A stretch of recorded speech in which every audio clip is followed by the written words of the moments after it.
Next है question number 21। तो इसमें दिया है a vector makes equal angles with all the three axis. तो थ्री एक्सिस के साथ जो एंगल्स हैं वो होते हैं अल्फा, बीटा और गामा, ये तीनों इक्वल है।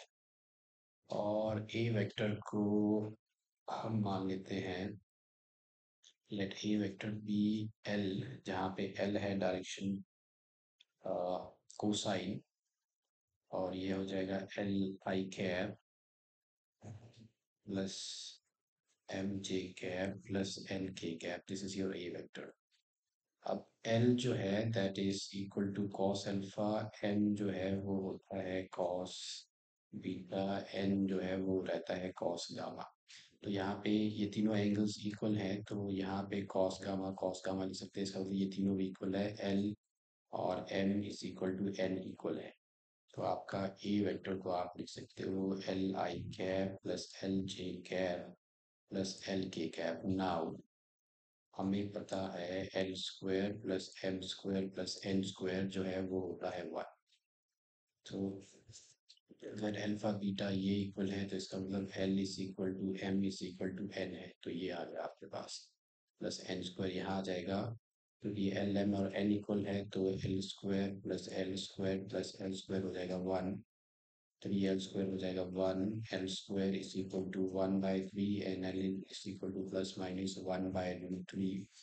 तो आपका जो वेक्टर है वो बन जाएगा plus minus one by root three I cap plus minus one by root three J cap plus minus one by root three के कैप। ओके। अब यहाँ पे जो इसका जो मैग्नीट्यूड है, अगर मैं मैग्नीट्यूड निकालूँ इसका, तो ये बनता है वन बाय रूट थ्री का स्क्वायर प्लस, चाहे प्लस ले लो चाहे माइनस ले लो, स्क्वायर करोगे और अंडर रूट करोगे तो आपको आंसर मिलेगा वन। तो इसका मैग्नीट्यूड है वन, लेकिन हमें मैग्नीट्यूड चाहिए five by root three.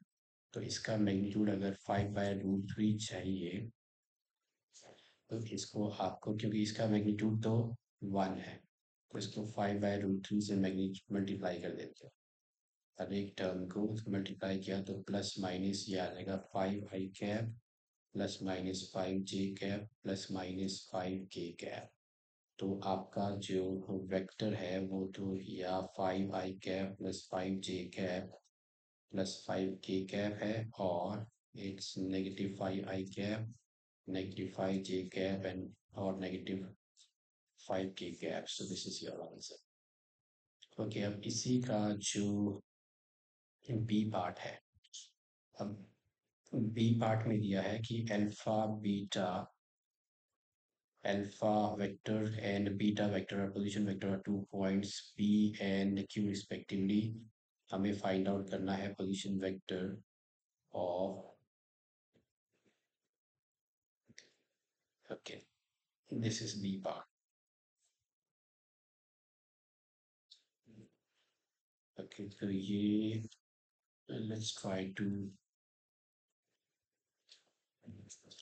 Visualise this. आपको दिया है alpha vector and beta vector are position vector are 2 points P and Q. तो ये ले लिया मैंने पॉइंट पी, ये ले लिया क्यू। पी का जो पोजीशन वेक्टर है दैट इज अल्फा वेक्टर, और क्यू का जो पोजीशन वेक्टर है that is beta vector. So this is alpha vector and this is beta vector of 2 points P and Q.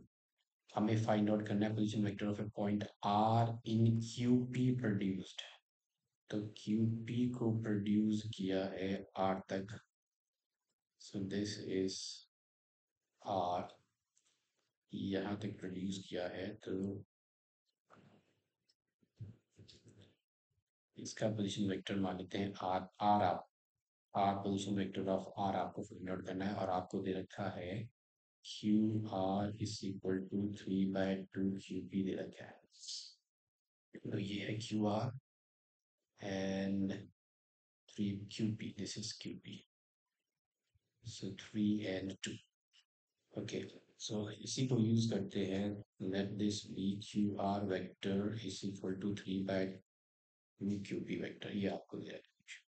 अब क्यू आर वेक्टर अगर मुझे निकालना है तो मैं इस ट्राइंगल को कंसिडर करता हूँ, ये है ओ क्यू आर। तो अगर आप ट्राइंगल ओ क्यू आर को देखो तो ये है ओ, ये है क्यू, ये है इधर को आर वेक्टर, ये है तो ओ क्यू आर में ये है आर वेक्टर, ये है बीटा वेक्टर। इसमें ट्राइंगल ऑफ वेक्टर एडिशन लगाएंगे तो ये होगा beta vector plus Q R vector आपको मिलेगा। ये है रिजल्टेंट जो कि है R vector. Triangle of vector मैंने इसमें लगाया है।